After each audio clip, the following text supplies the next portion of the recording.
je pense que, en fait, en ce qui concerne les dirigeants musulmans français, il y a plusieurs degrés. Et il y a, bon, la plupart, ils ont fait un compromis avec l'État mécréant, donnant-donnant. C'est-à-dire qu'il faut savoir, lors d'aujourd'hui, par exemple, qu'on soit imam ou qu'on soit membre d'une organisation telle que l'UEF, il faut faire un compromis. C'est-à-dire que tu fais l'islam, non pas comme c'est écrit dans le Coran, mais comme moi je veux. Moi, c'est-à-dire le mécréant. Voilà. Donc il faut savoir qu'un imam, par exemple, pour qu'il prêche le jour du vendredi, il peut pas prêcher s'il n'a pas l'autorisation du ministère de l'Intérieur. Et le ministère de l'Intérieur ne délivrera pas d'autorisation s'il n'a pas la garantie qu'il fermera, pour être vulgaire, sa gueule.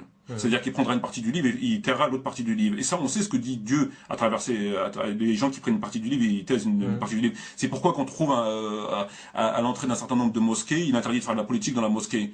Donc c'est-à-dire il est interdit de parler de ça dans une mosquée. Et ça c'est quoi? C'est prendre une partie du livre et taire une autre partie. Si Dieu ne fait pas de politique, qui va faire de la politique? Vous voyez ce que je veux dire? Oui, c'est vrai, ouais. Donc il faut savoir que la plupart ont fait un compromis. Il y en a probablement, et je les comprends, ils sont obligés de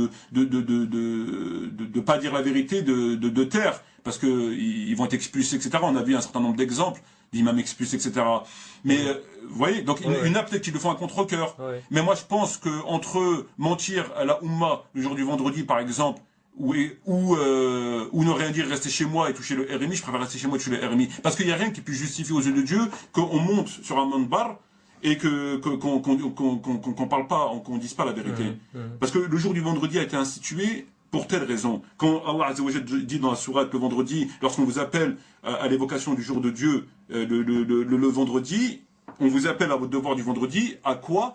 À évoquer Dieu, c'est-à-dire à parler de la religion. Alors d'aujourd'hui, ils ont dénaturé le vendredi. Le vendredi a été complètement dénaturé.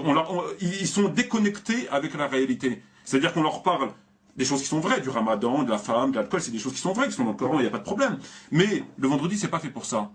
Le vendredi, c'est pour parler des problèmes, et tous les savants le disent, c'est pour parler des problèmes actuels, c'est pour parler voilà. Donc les musulmans, ils se font massacrer. On voit, bon, ce qui se passe, hein, on n'a pas besoin de le dire. Mais quand vient vendredi, on leur parle je sais pas moi, du voyage nocturne. Ça fait un peu bande dessinée, vous voyez. Et ça, c'est très grave. Et ça, c'est volontaire. C'est pas une question c'est fait volontairement, c'est un compromis qu'ils ont fait avec l'autorité.